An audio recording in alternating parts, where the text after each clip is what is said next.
Hey everybody, this is Romance and Adventure, the podcast. This is our weekly podcast on exploring what true romance and meaningful adventure looks like in real life. I'm Ron Cecil. And I'm Morgan Day Cecil, and this is episode 3. So we're going to dive into exploring the practices of romance and adventure, which we introduced to you last week. In last week's podcast, we talked about our secret that we've learned to having more good days than bad, and really what it comes down to is practices. So we've given you the 12 practices of romance and adventure in a PDF. It's available at our website, romanceandadventure.com. And we're entering into this new series where we're going to explore in depth each of these practices, beginning with the first practice of romance and adventure, delighting in your senses. So this is a little bit different this time, right? Mm-hmm. We're going to explore a new way to do this podcast. Yeah, I think everyone's familiar with, storytelling podcast. This is going to be kind of a or sermon-oriented podcast or lesson-oriented podcast. This one is a bit all of them together, I guess. You're but going to really be a fly on the wall. Revolving around normal conversations between my wife and I, but also kind of plumbing the depths of newness between us, because we've come up with some questions that we've not shared with one another.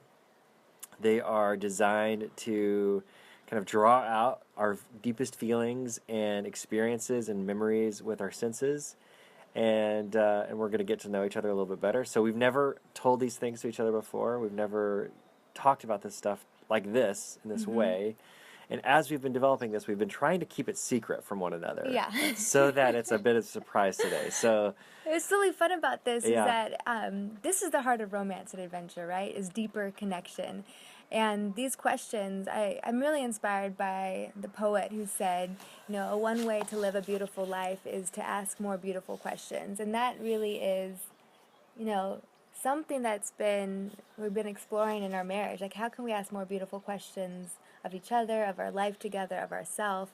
And so that's how we're going to explore these practices. Each practice, we're just going to kind of interview each other. Yeah. And then we're going to share these questions with you in the show notes. And so we encourage you to use these questions. You can use them as journal prompts for yourself to get more connected to your own heart, or you can take them out on date nights and share them with your spouse or your significant other, or you can use them in a small group to kind of have fun and get to know each other better, because it's all about the deep connection that we get to share in life. Yeah. Do you want to get started, Morgan? Let's jump right in. Yeah. Okay. I love this that we're starting here with the senses, because this is the most primary way that we connect to the world. Our senses connect us to the world, and our world is explored and interpreted through our senses, through the 5 senses of taste, scent, sound, touch, and sight.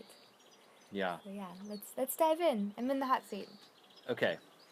Do you consider yourself a sensual person? Sensual. Oh my gosh, we're getting right to it. That word is so loaded. It's a tough word, isn't it? That word is so loaded. That word kind of reminds me of like 1980s, 1990s, like USA Network, Cinemax, softcore porn, titlings.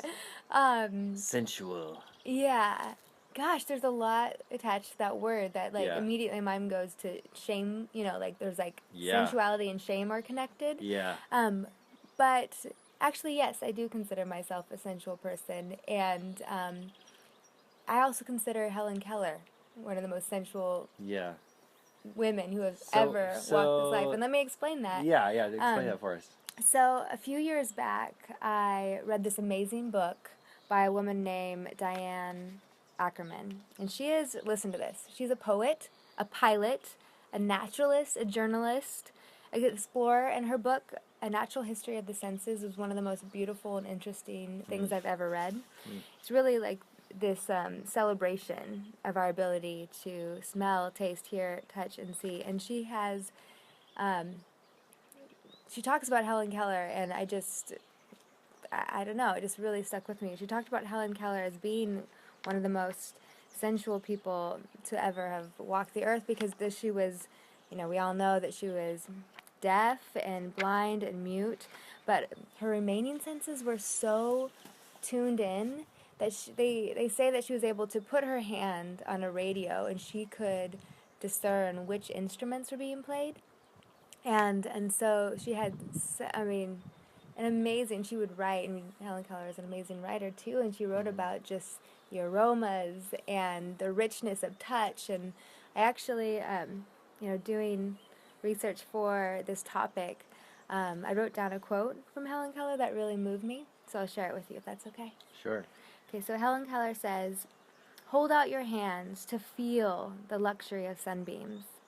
Expose your face to the aerial floods that sweep the heavens. Inhale great draughts of space. Wonder, wonder, wonder at the wind's unwearied activity.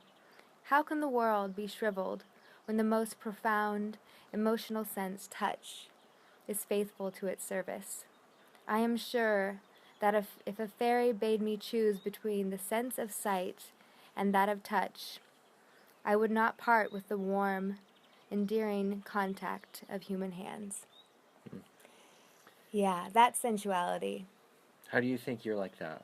How do you identify with that? I mean, I don't know if I am like that, but I aspire to be like that. And I think it's this appreciation and deep connection and intimacy with the world around you. Like, just not taking it for granted, the beauty that we get to experience through any one of our five senses. I mean, right now I'm looking at this amazing view of the mountain and the garden here in Andalusia, where we're living right now. And over there's orange grove, and I can smell the orange blossoms. And so, I don't know, I think it's connected to beauty, like how I try to be a more sensual person. And this is funny because I think like the idea of when it really dawned on me, like what it looks like and what it, to be a sensual person, like happened to me in my early 20s. Yeah, so tell me about that. What changed in you? I'm sorry, I'm looking at a chameleon behind you, or a gecko on the wall. That's what I'm looking at. Yeah. I'm not looking at They're playful. Yeah. Those geckos are playful. So I was, I think I was 20, 21, 22, and I was living in Italy, which I think would be an interesting question to kind of explore. Like, do Europeans have a better sense of sensuality than us Americans? That's a question to put on pause. But I was living in Italy. I was in my early 20s. Do you think that's why you went? It's because you were looking for senses, a new sensory experience? I think I was drawn to something of the beautiful. Like, just like there was a sense that here in Italy or here in Europe, there was a closeness to beauty that I longed for. Yeah. That the people of the culture, I don't know, something, there was a closeness to it that I wanted. But anyway, I was on this train ride and I was trying to learn Italian. I was reading Topolino, which is like a comic book for kids. It's Is like that Mickey Topolino's. Mouse? Yeah, it's Mickey Mouse. And so there I was on the train from Siena to Florence. I was going to Florence because I needed some more clothes. I was planning originally just to be in Italy for a couple months, and September 11th happened. And so I decided to stay put and just stay in Italy. And which meant, the seasons changed from summer to fall, and I needed something other than a bathing suit and a couple sundresses to get through the winter. So I was on my way to Florence to buy some warm clothes, and I was reading Topolino, and I met Nanda, who I've adopted. Nanda, I've adopted her as my Italian grandma. She was probably in her early 70s at the time, and she noticed that, me, a young woman reading a children's book, that I was probably a foreigner, and she was a teacher in her younger years, and so we just became fast friends, and she was on her way to Florence to go to the doctors. She had a bad hip, and so, awesomely, she asked me if I would accompany her to the doctors, and then she would accompany me and show me the shops that, And so, literally, we became friends that afternoon, and I ended up staying with her for a couple nights in her family home, and she had 2 sons and a poet husband, like literally. Wow. He was a poet. He was just like, if you have seen the movie Il Postino, and the guy who played Pablo Neruda, like that was him. Wow. Yeah.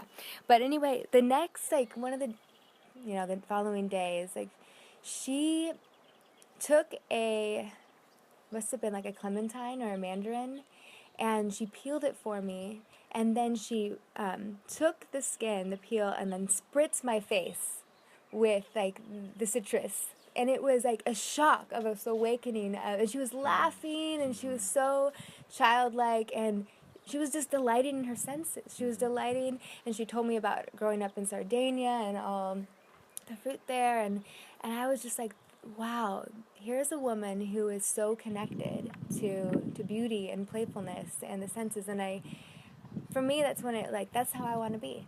I want to be someone who takes the orange peel off and uses it as a facial Little astringent. refreshment. Yes, because it is so delightful. Yeah. And so the way that I think our physical senses can connect us to beauty and to playfulness and to joy,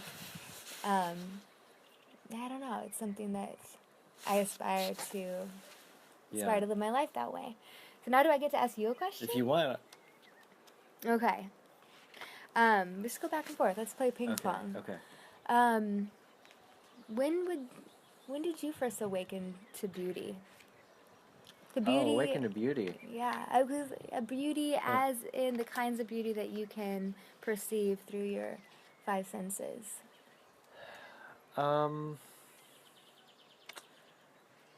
Probably right after high school.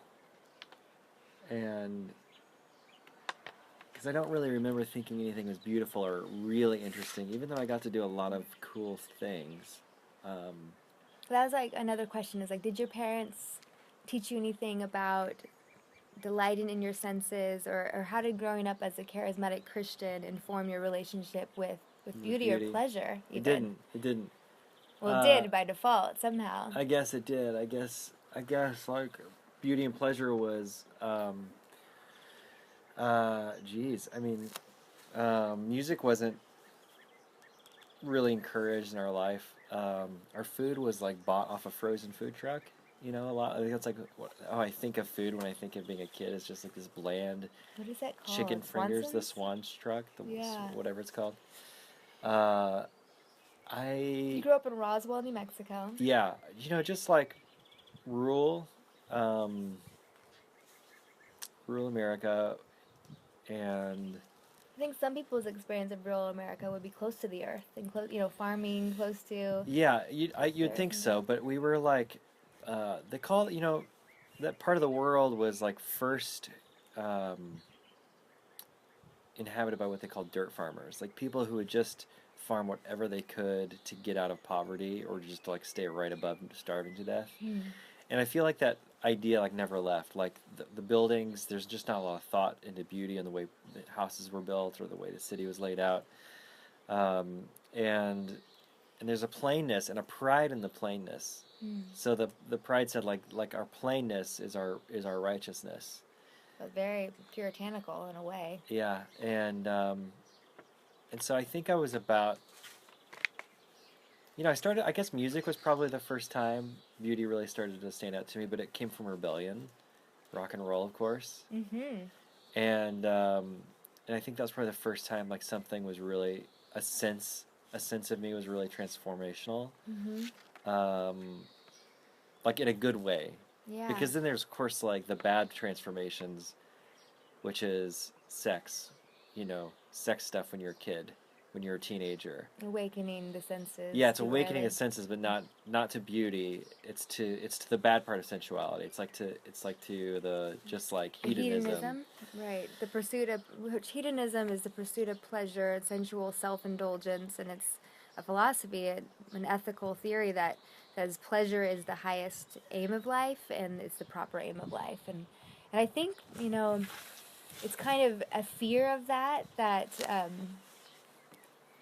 think a lot of Western culture lives in. It's like in reaction to, I don't want to be hedonistic. It's not about happiness for happiness' sake. It's pleasure, no. And so like we get this weird place with, I go back to the Puritans, like there's this idea, this fear of it, this fear of pleasure. Yeah. I think that the first time I really started to notice real and true beauty was on a backpacking trip I took right after high school. I was in these like really isolated mountains in southwestern New Mexico, and How old were you? probably 18, right after high school, Uh-huh. and Those dogs. those dogs again, and I couldn't walk very fast. I couldn't walk very fast because I kept stopping to look at things.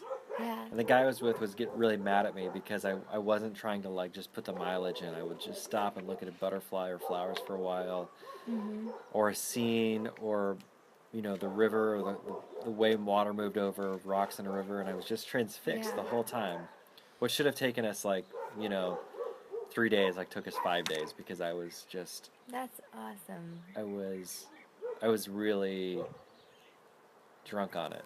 Yeah.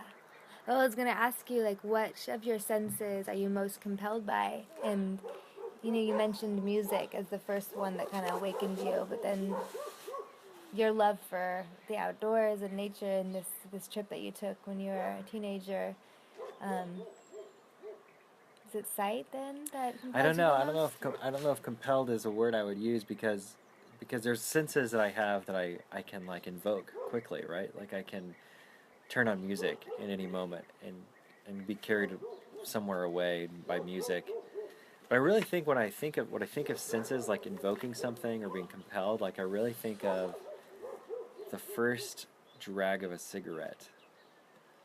That is the most compelling, the most emotionally moving to me. I don't smoke, but when I smell just the very first just smell, little yeah. bit of a cigarette, it really takes me back to my dad.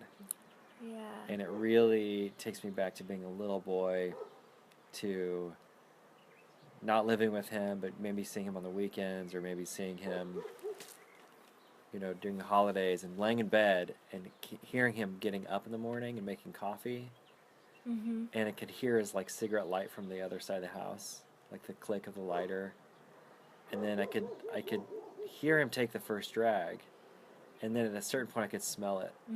And it just meant my dad was up, and it meant like the house was warm again, and the house was safe again, and there's love for me.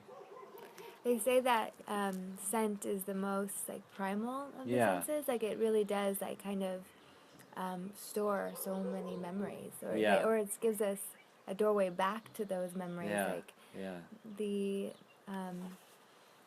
I remember learning when I was really interested, and I still am interested in just the emotional healing and the way that certain essential oils can help in the healing process, the emotional healing process, because it kind of awakens these stored memories, brings them to the surface, and once they're conscious, once we're aware of them, then they have a shot of being healed. Yeah. What about for you? What smell like immediately teleports you, and where do you go? It's kind of funny. I actually kind of love the smell of sewer on a hot day, or garbage on a hot day, because it reminds me of traveling to Europe for the first time when I was, like an early teenager. Yeah. And it's like, there's something about it. I remember like longing to travel. Like I was right after Emma was born, and I was like really longing for Italy or longing for Europe. And I went for a walk in Portland, and I was on the waterfront. And then all of a sudden I was just overwhelmed with this happiness and this like sense of the exotic. And it was like, what is that? And I was walking by the sewage plant. That's funny. The place on the water. Oh yeah, where they treat the water. Where they treat the downtown, water. yeah. And it was like that smell, that god-awful smell, like made me so happy. And it reminded me of traveling with my family as a kid. It reminded me of some of the best memories I had, exploring, adventuring on my own. And it was like, yes, that is so close. Like that, I'm so happy for this smell. And, scent is funny like that. It doesn't even have to be a good smell, but it can take us back to a good place. Yeah. What are some of your, like, favorite strange aromas or smells that you like? That shouldn't make you happy, but they do. Barn. Horse shit and hay. I love that smell.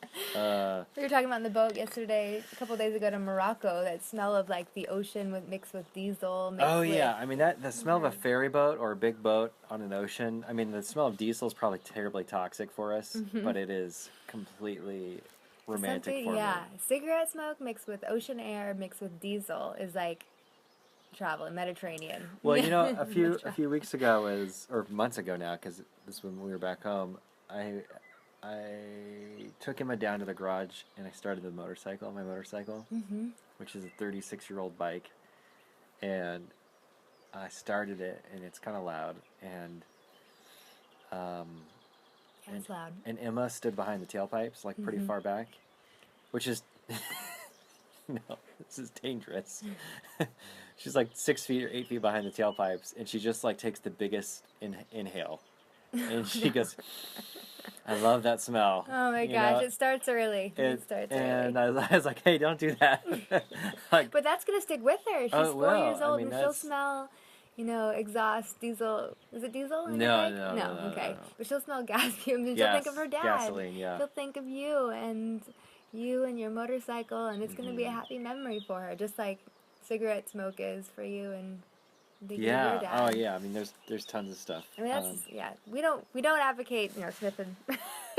Don't smell secondhand fumes from a car smoke or secondhand yeah. fumes, but that's the power of the sense. And I think part of delighting in the senses is whatever these senses do to help us recall a person or a place or a time in our life is just to offer up thanks.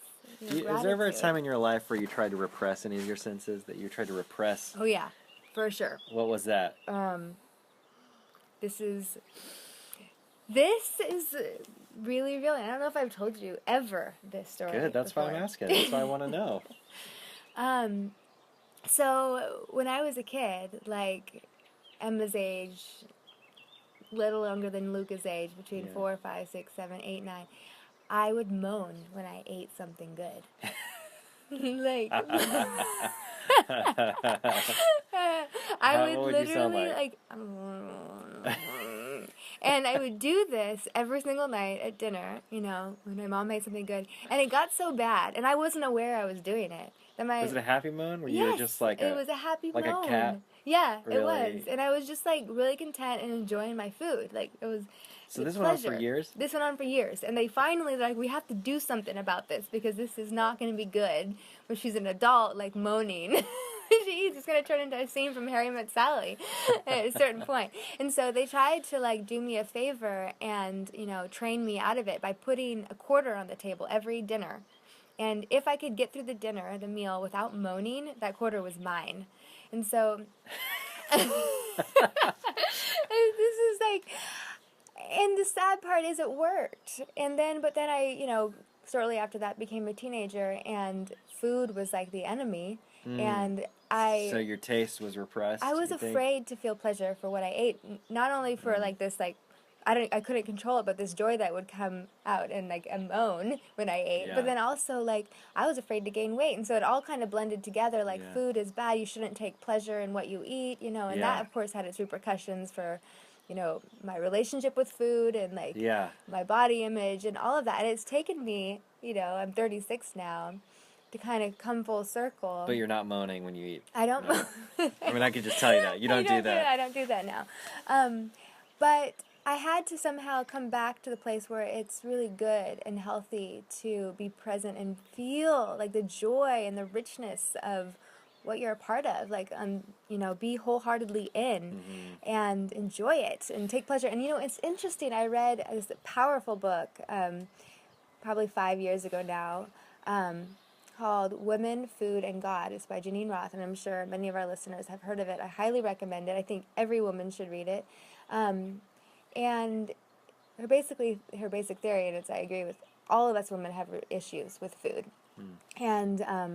And that, of course, relates to issues with our body and all that. And she has these food rules, these guidelines for eating in the back of her book. And they're brilliant. They're the only, like, diet advice you ever need. You never have to go on a diet again if you can really follow these food rules and the guidelines. But the number 7 in her eating guidelines is eat with enjoyment, gusto, pleasure. And that's so important because when we can be, like, feel the pleasure of what we're eating, like, really delight in this sense of taste and scent and texture of the food, it actually protects us from overindulgence, which is really interesting because I think a lot of people are afraid of being connected to pleasure and delight, especially in food, because they're afraid it's going to kind of make them wild and take them away from control, and they're going to become these hedonistic, gluttonous people. Yeah. I think I had that fear at a certain point in my early, womanhood. Like, I couldn't delight in food too much, or I might lose control and eat everything. So, but this return to trusting that when I delight in my senses, I am connecting to my body, I'm connecting to the moment, I'm fully present, and it's actually a safeguard from overindulgence. I'm able to feel when it's enough and be satisfied and connect to that feeling of enough, and be grateful for it and be fully satisfied, but it connects back to this feeling of coming full circle. Like, I had to wrestle with this shame for that delight, when I was a kid. Like, oh, this is not good, like, to moan when you eat. This is not something we should be doing. I was when I was about that age, I was 7, and I was spending the night. It was like maybe my first sleepover with my friend Freddie. He's my best friend in first, second, third grade. I must have been second or third grade. Freddie Molina. And his mom got us some ice cream, and I'm sitting on his couch and eating some ice cream, and he's like, "Hey, your toes are wiggling." He goes, "You wiggle your toes when you eat that ice cream." And I remember I looked at my toes and I had white socks on. And you can see them wiggling. And they were going on their own. Like, I like a wasn't puppy with his controlling tail. it. And I think I still do that. I think I still move my toes around when I'm really excited about something. Which gives a whole new meaning to toe curling. Like that. The toe curling sex. The type of sex that just makes your toes curl. Well, and you moan during sex too when it's really, really good. I do? No, I mean, in general, people do. Nothing wrong with moaning. It's true. It's true. Yeah, I think, delight, right? Delight. Like, how do we delight in life? Like, this is so important. It's a skill that we have repressed as a culture. Like, I was reading the back of this book written by its pastor, and he said, the loss of beauty and the loss of connection and delight in our senses has been disastrous for Western culture, especially the church. Well, what I think about is, and I'm going to pick on pastors a little bit. Okay. We love you, pastors. Yeah. And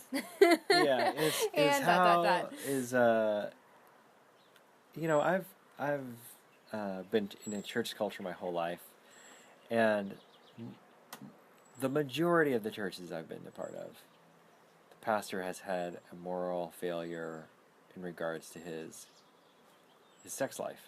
Oh, wow. And, that's heavy. And when I think about, and then, that long time ago there was, just like go through the news in the 80s and 90s, and I think, like, what were they repressing so that when whatever desire finally came up, it just erupts like a volcano. Right. And well, that's the thing. We can't repress delight and connection to our senses. When we do, it just has really bad... It's going to come out somewhere. Some pressure's building. Negative results. Yeah. And we're not fully human. Is because when we repress delight and pleasure and, connection to our senses and joy in being human, we are actually denying our humanity. And that is a big no-no. Yeah. Never leads us to good places. Like, we are who we are. We're human. Let's be human. So when was that? Tell me about the first time. So you're with Nanda. She spritzes you with some Mandarin. Yes. And do you think that was the point that you started to think I can control delighting in my senses, or what was it when you thought, oh, I want to set up the conditions for myself to be? It was like a dawning moment, a revelation. Like, whoa, you can use beauty in the natural world to play. Like, my relationship with a Mandarin can be something playful. Like, I never really had that thought before, that food was food, and some of it's good for you, some of it's bad for you, but I never had a relationship with food where it was like this playful interaction. And back when I was a kid and moaning with food, I could appreciate it at a deep level. But now it's like a whole new world of possibility entered in with Nanda. Like she taught me it's like she was so present and so awake and so creative and spontaneous. And I feel like that's the invitation for beauty and connecting to our senses is like this endless creativity and So how'd you do delight. that? What How did do you I do? do that? No, not now, but like how did you? I What started did it? spritzing myself with orange peels. I Yeah. mean, that's like the beginning. You just model what you've been taught, and that's where I started. I was like, when I started buying mandarins more and lemons and all forms of citrus fruit, and I would take the peel and I would, bend it, fold it in half, and so some of the juices from the peel would spritz, and it was like a memory connecting me to her, and it was a memory connecting me to this sense of playfulness and freshness and delight. Yeah. And I mean, I remember doing that when I was pregnant with Luca and like so depressed and so lost and so afraid for my future.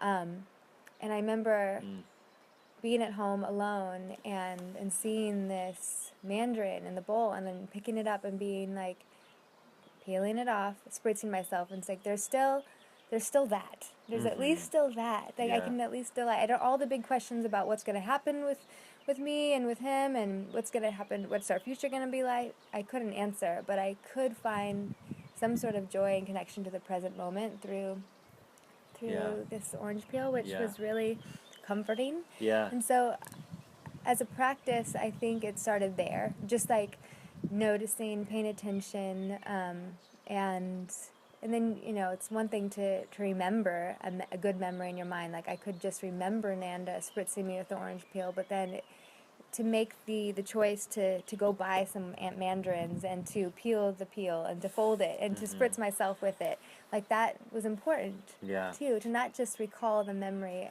but to live it again. And right now I'm looking at an orange grove and I'm seeing these oranges hanging from the tree, and I'm like, I could go up there, pick that orange and spritz us with it. But I was going to ask you something similar.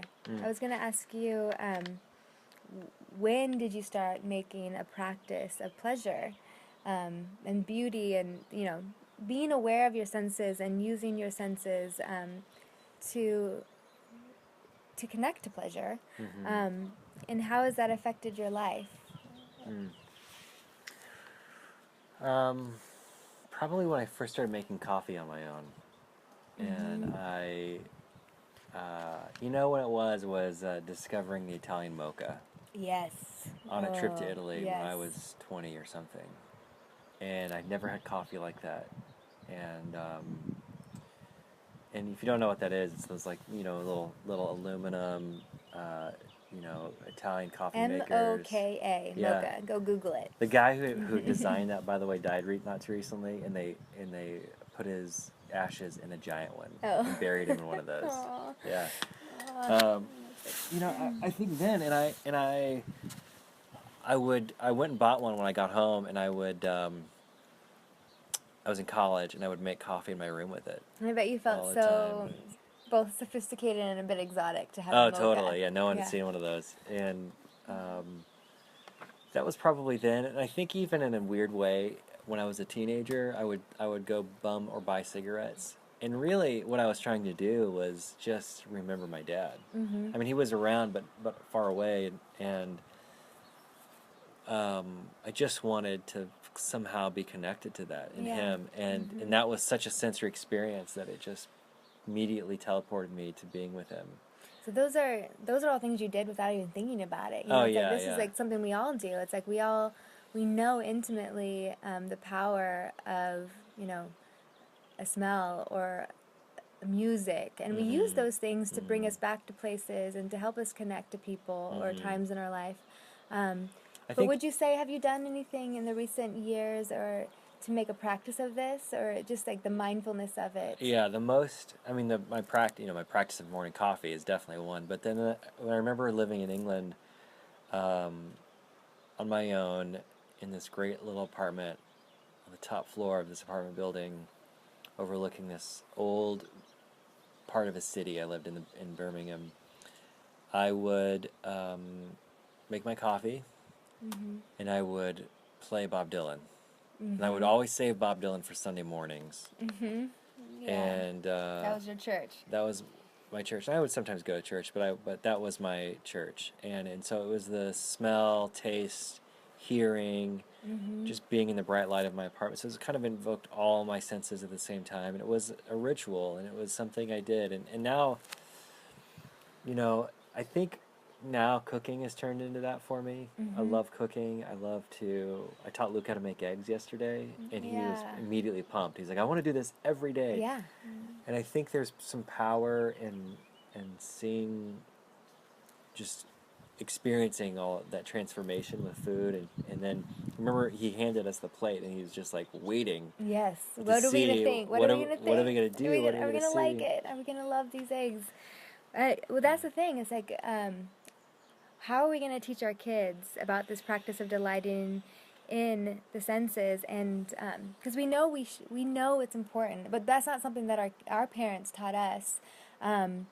And so if we're gonna to be intentional about it and to introduce this idea to our children from this age. Okay, we're as a family, we're going to make a practice of delighting in our senses. Mm-hmm. And I think just like what we're doing, like you teaching them how to make eggs, and Yeah. with Emma, I always try to point out something like that's in a vibrant color. I want her to see it with me, like if it's like the color of a flower or the sound of a bird. It's like, I think by the way we draw attention and help our kids be mindful of these things, like just to pay attention, I think, is what the practice is of the first step of delighting in our senses is just the act of paying attention.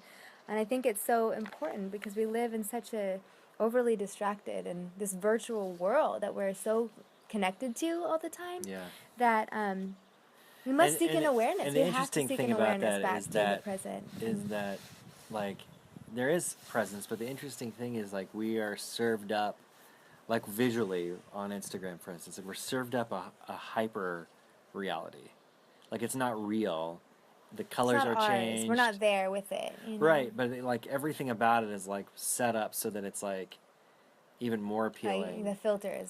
The filters and the way we do it to photos. And I'm not saying it's good to create beauty. It's absolutely good to create beauty. It is good to create beauty. But I think what you're saying is that if we rely on the virtual forms of beauty, we're going to be missing something.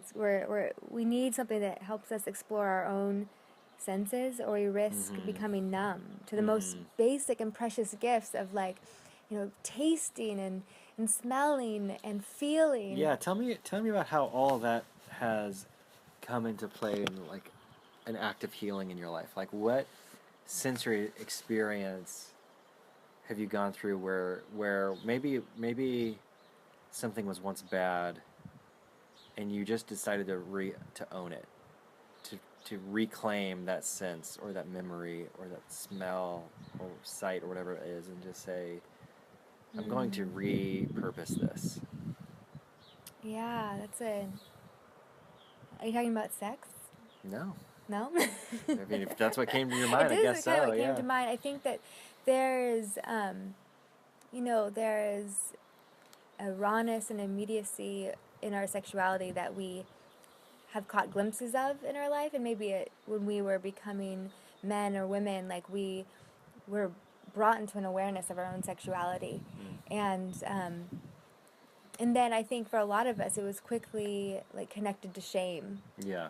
And so our sexuality was shameful, but really if you go back to, like for me, and when I just remember the sense of kind of awakening to my own sexuality, just like, oh, I'm a woman, and there was like a sense of possibility and electricity and beauty and all that. And for me now, like trying to go back to that, like in my body, like trying to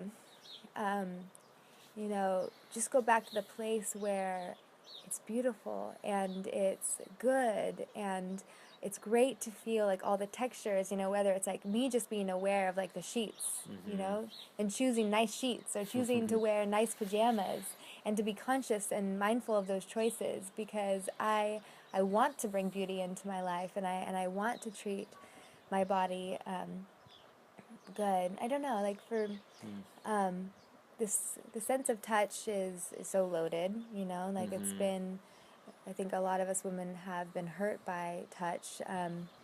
So coming back to it for me in a healing way is like entering into it with tenderness and gentleness, and reminding myself it's okay. Like my body's good. Like it's this is to feel connected to sexuality, sensuality is a good and healthy place to be. That's like, we can talk more about that in the RNA Sutras. Yeah. When people are prepared for that where conversation. I thought you were going to go. I thought Oh. I was expecting something like, you know, a certain smell reminded me of an old boyfriend, for instance, or just a bad time in my life, and now I've reassociated that smell with something new. Well, that has happened to me, you know. There was that song by Tracy Chapman. Oh yeah, Fast Car. The one song. the song by Tracy Chapman. Fast Car. Her. Yeah. Like, she actually had a whole album. I was a big fan of her whole album, but that one song, like, marked such a particular time in my life where like I wasn't moment. having a good time, where it was a bad season, and it was just heavy and dark, and that song always would bring me back to that place, and I had no control over it. Like, that song would just like hijack me, and all of a sudden I was like back to that dark place. And that's a good way to describe hijack. Yeah, our senses have the power to do that. We hear a song and we're, you know, against all of our will, we're back to where we don't want to be.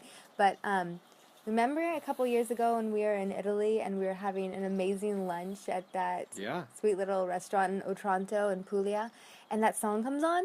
Italians have a love for like 80s and 90s American music. Everywhere we go in Europe, that song pops on. It's never left. They love rollerblades, Tracy Chapman, and cigarettes in Europe. Yeah. They never got a style. But it was such a good lunch, and all of a sudden that song comes on, and I was like, a moment of panic. I was like, oh no, this good lunch, this a beautiful day that you know, is going to be stolen. It's being robbed by this memory, and I told you what was happening, you know. And you're like, no, that cannot happen. We are going to reassociate that memory. And, you know, you made me, you know, now that song is attached to that moment. To eating mussels in that restaurant in Otranto.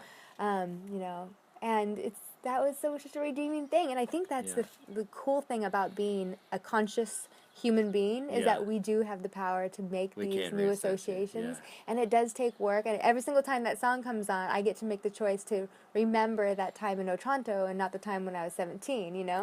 And it's all mixed together, right? We're not like gonna forget the time, but it's like, oh wow, like we can redeem things, like there's an example. What about for you? Reassociating a sense with from bad to good. I don't know. Isn't that a romantic, adventurous thing? There's an idea that we can reassociate senses from bad to good. It's such an example of redemption. And reclaiming the land, like just. You're just like, what? No. No. I mean, I think it's such a silly example what I'm about to say. It's so silly. But I grew up wanting so bad to be different than the mainstream people, just period. I just wanted to be so, you know, if a group of people, whatever the popular opinion was, I just immediately wanted to be different. I just totally, if a group of people liked orange juice, I wanted apple juice, you know. So I grew up just inside me rebelliously wanting to hate pop music. And so, you know, the New Kids on the Block, Debbie Gibson, Paul Abdul. I love Debbie Gibson. Yeah, so I've had to like, you know, at a certain point. I remember somebody turning on Bruce Springsteen, and he was popular, so I hated him, and I just remember, just for a moment, just thinking, I'm going to give this a shot. I'm going to give Bruce, the boss, a shot. All of a sudden, I was like, holy shit, this is incredible. And really, even since then, in being in relationship with you, just, hearing 80s pop music come on and just immediately kind of smiling on the inside, thinking, like, my, little kid Morgan loved this stuff. Mm-hmm. And Adult Morgan loves this stuff. Yeah, and I have a new fondness to it, totally new relationship. And so I thankfully don't have too many bad ones. I mean, I was thinking about what's something that I smell or experience and immediately I'm just grossed out. And the only thing I can really think that gets me every time, that just makes me want to, is the smell of death. Oh. And I remember the very first time I ever smelled it, I was walking in a creek in Idaho on vacation with my family, and I could just, the wind just shifted so that it just hit me, and it was just knocked the wind out of me, and I didn't know where it was, and I couldn't see it, and I walked around a bush trying to get away, and there was a dead cow in this creek, and it was such a shock I'd never seen like flesh and bones together before, and like, to see skull and an eyeball. It was just like all so shocking and scary. It was my first real experience with something really not just dead but decaying. Yeah. And thankfully I don't have any bad memories associated with I can't really even think of anything else, but the smell of death is one of those that just it's like every time. Yeah, it reminds me just the conversation we were having a few weeks ago when we were living in the motorhome. you were in charge of like waste removal. Oh, toilet water. And it's like every single day you're like, I am just amazed by how far we've distanced ourselves from the putridness of just being human. Like the smells that we're capable of creating is appalling. I think that's right. I think like we don't know how human we are. Like something almost in a weird way. It almost seems sinful that we have distanced ourselves that so we far spirit from, away, that we just rush away our grossness, our foulness. Mm-hmm. And I remember, it's so foul. It is so foul. It is so foul. And I kept thinking, remember that. It's humbling. As I was emptying our toilet water, I thought, this is my family. This is not. This isn't a bum on the street. Like and this is worse than the toilets I smelled in like the middle of the jungle, Thailand. This is worse than the shanty towns I visited. We weren't eating very well, were we? I visited in Africa. Like, this is worse than those things. Oh boy! And I just was like, I was embarrassed for myself. Not like embarrassed of our smell, but just embarrassed but this that is like we're so human. removed.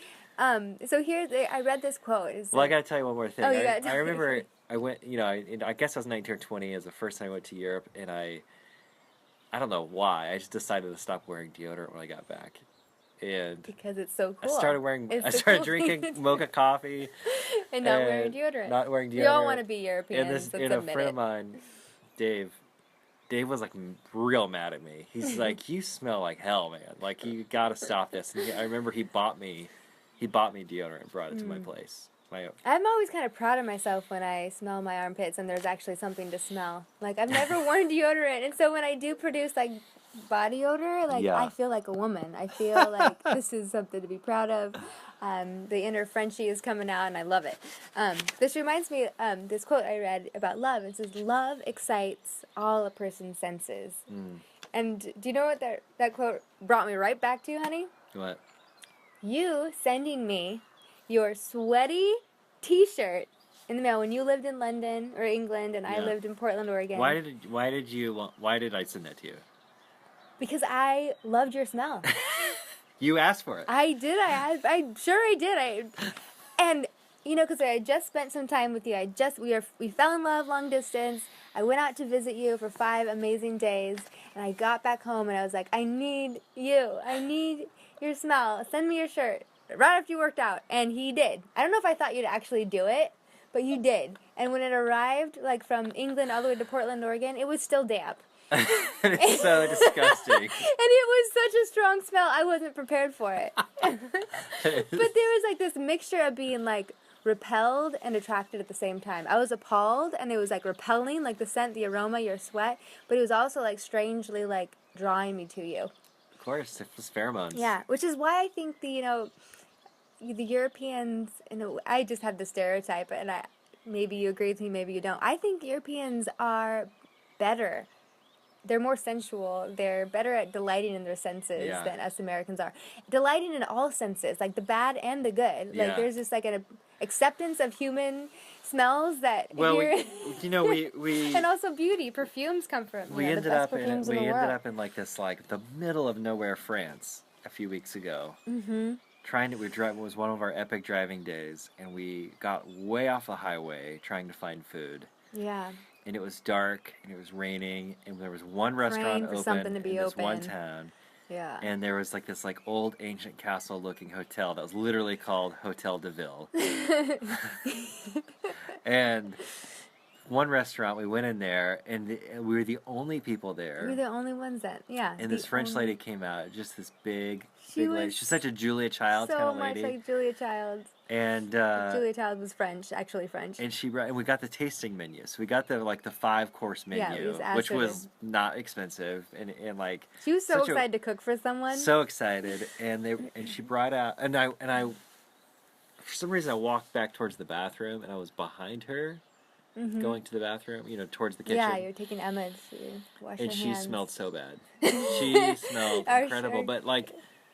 But I thought that's what she wants. Like she's not a disgusting person. Like that's just the way she lives. And then she brought our cheese out. Oh, the cheese plate. Yeah. And the cheese, which we learned later through Michael Pollan's food documentary on Netflix right now. That the thing that makes cheese stinky is the thing that makes us stinky. Yeah, it's the same stuff. If the cheese smells like feet, and it's the same bacteria. It's the same bacteria. It isn't right. Yeah, it's like what is the name of that one cheese? It was like. Oh, I couldn't understand any of the names of the cheeses. But it was some of the. I was impressed. There's a barnyard cheese. There's one that smelled like a barnyard. There's one that smelled exactly like. Bio. And there's another one that smelled exactly like crotch. There was. It was not a good smell. I think we should put a warning on our podcast because we've said shit a couple times, and now we're talking about crotch smells. Okay. That's fine. It's the spirituality category, but we talk about adult things. Well, it's got to be real. It's all real. Real life. This is real life, and so cheese, yes. But Europeans in general, I have such an appreciation and an admiration for their acceptance of the human smells and their ability to create beauty. Most beautiful smells in the world, like the perfumiers, how are they called? Like the people that make perfumes. For me, like Europe is a place where it's like everything belongs. Like I love Richard Rohr's book, Everything Belongs. But like that idea that it all belongs. Like to delight in our senses isn't just to delight in the good and neat and clean and appropriate, smells and tastes. It's to delight in it all. Like it all belongs and it all makes us more alive. And when we can say yes to it, like we do feel alive. Yeah. I think we should wrap this up, but I'm going to tell you my last favorite sensual memory. Sensual memory? It's sensual. Sensuale. Sensual. And then I want to hear yours. Okay? Better be good. So while I'm telling you might wrap up with yours.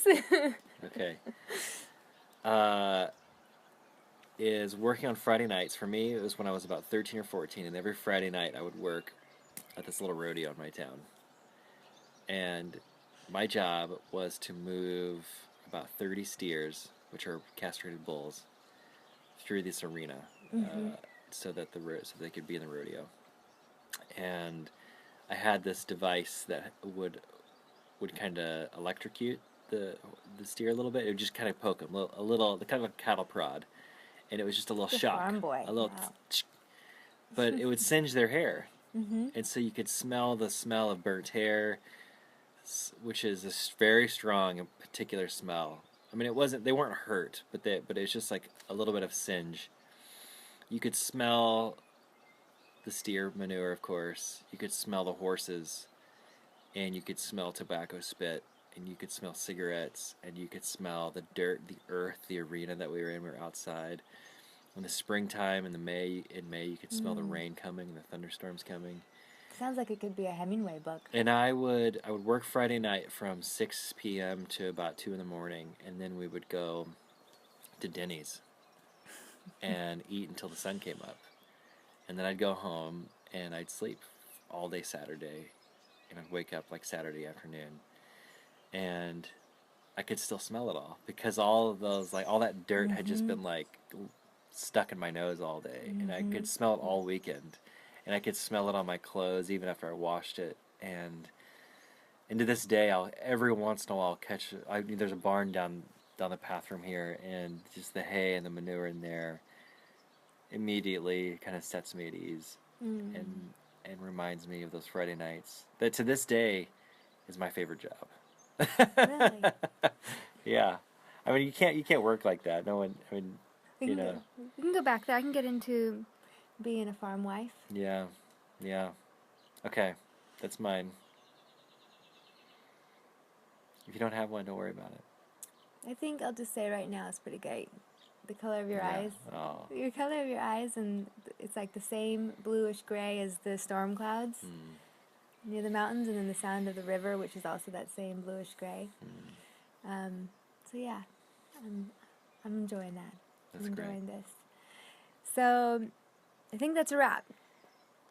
That was fun. What do you think the takeaway is for this, for everybody? I would love everyone to go buy a mandarin, a clementine, Yeah. some sort of citrus fruit, and do to someone what Nanda did to me. And just like bring someone the joy and the delight of being spritzed in the face with some citrus. And yeah, just start there. Like, just do something to delight in one of your five senses, and just be playful in it. And just, this is a way to wake up, wake up to the romance that around you, to the adventure of saying yes to all of it, right? All of it. Yeah. That was fun. That was fun. I enjoyed getting to know you better. I enjoyed getting to know you. I can't wait for the next round, what we're talking about. In the show notes, you guys will find the questions that we ask one another. And again, we encourage you to use these questions, even just for yourself right now, to get to know yourself better and connect to your own heart. Use them as journal prompts. Or if you're married or dating someone, take them out on date night. This could be fun. Make a picnic and ask away, or in a small group. Just use it as a way, right, to just connect deeply to one another.